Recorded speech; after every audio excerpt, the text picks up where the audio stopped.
این ویدیو به 2 بخش تقسیم میشه. 1 خود فوتبال در ایران، 2 فوتبالیست شدن در ایران. تو بخش اول من نظر خودم راجع به فوتبال ایران میگم، ولی تو بخش دوم قراره چیزی که خودم به چشم دیدم رو عین واقعیتش براتون توضیح بدم. اول از همه با خود فوتبال ایران شروع میکنیم. تو ویدیو قبلی گفتم هر کی میگه فلان تیم داور میخره بچه ساله، ولی اینی که گفتم برای فوتبال اروپا بودش، نه فوتبال ایران که سر تا پاشو فساد گرفته. بله، تیمایی هستن که با کمک فدراسیون داوران و حتی کمک مقامهای بالاتر مثل پسر رئیس جمهور و خود رئیس جمهور افتخارات کسب میکنن که البته بخش عظیمی از این فساد و کمک مختص تیمای تهرانی هستش. حالا شاید برای یه تیم تهرانی از اون یکی کمتر باشه، ولی نمیتونیم فساد در جفت تیم تهرانی رو انکار کنیم. اما ما ماجرای داوری رو کنار میذاریم. موضوع اصلی و بدبختی این لیگ دلالی هستش. البته شاید هم ماجراهای دیگه‌ای وجود داشته باشه، ولی خب من زیاد از لیگ ایران حالیم نمیشه. این ویدیو هم شاید اولین و آخرین ویدیومون درباره لیگ ایران باشه. خب کجا بودیم؟ داشتم میگفتم دلالی، چیزی که ما توی هر پنجره نقل و انتقالاتی از تیمای کوچیک و بزرگ میبینیم. اما شاید بگین دلالی چیه؟ البته احتمالاً اکثرتون میدونین دلالی چیه. اینو صرفا برای اونایی که نمیدونن میگم. به طور خلاصه دلالی اینجوریه که مدیرای باشگاه با بودجه‌ای که از سرپرستای باشگاه میگیرن یه بازیکن لول پایین خارجی رو با قیمت‌های بالا جذب میکنن. البته میتونه بازیکن لول پایین ایرانی هم باشه، ولی خب داشتم میگفتم. و اون پول گنده‌ای که برای خرید بازیکن داده میشه بین باشگاه بازیکن، مدیر باشگاهی که بازیکن رو خریده، خود بازیکن و ایجنت بازیکن پخش میشه و هر کی یه سهمی میبره. اما خب شاید بگین این حرکت خیلی ضایع است، چجوری دستشون رو نمیشه؟ اول از همه بگم که دستشون رو میشه، اما چجوری بهشون خورده گرفته نمیشه. مدیرای باشگاه میان زرنگی میکنن و توی هر پنجره مثلا 5-6 تا بازیکن میخرن که از این 5-6 تا که 2-3 تاشون خارجی هست با یکیشون دلالی میکنن و معمولا از اون 5-6 تا خرید 1-2 بازیکن اسم و رسمدار هستش تا هوادارهای باشگاه اعتراض نکنن. خلاصه با این روش سالانه کلی پول که همش حق مردم هستش به فنا میره و این بخش کوچیک از ماجراهای فوتبال ایران هستش.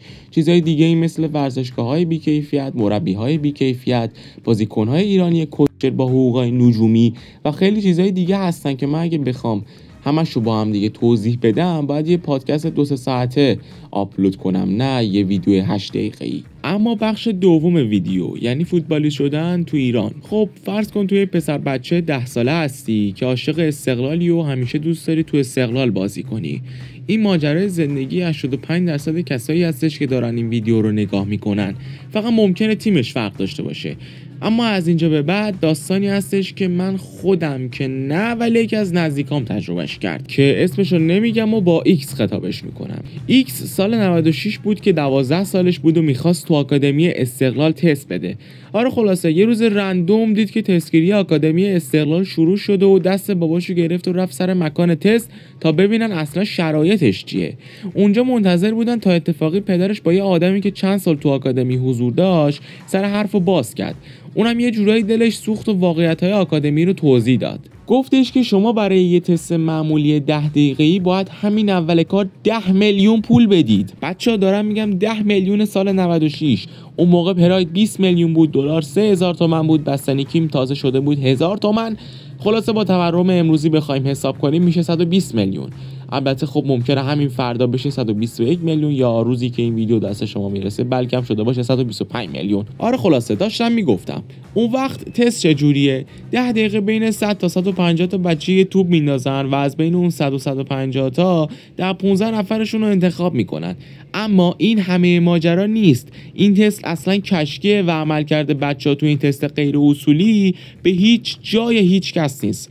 خب حالا حتما با خودتون میگین پس اون در 15 نفر چجوری انتخاب میشن؟ اینجاست که ددی‌های پولدار وارد میشن و با پرداخت مبلغ‌های کلفتر پارتی بازی میکنن و مربی‌ها هم بچه اونا رو انتخاب میکنن و بله همینجوری میشه که اونایی که واقعا استعدادشو دارن انتخاب نمیشن و یه مش بچه پولدار که نمیتونن شلوارشون رو بالا بکشن انتخاب میشن که نتیجهش بعد 10 سال میشه یکی مثل رضا قندی‌پور. البته از حق نگذریم بعضی وقتا استعدادهای خوبی توسط این آکادمیا جذب میشن که مثلا میشن یکی مثل قائدی. البته خب تعدادشون خیلی کمه. آره خلاصه این بود ماجرای فوتبال و فوتبالیست شدن در ایران.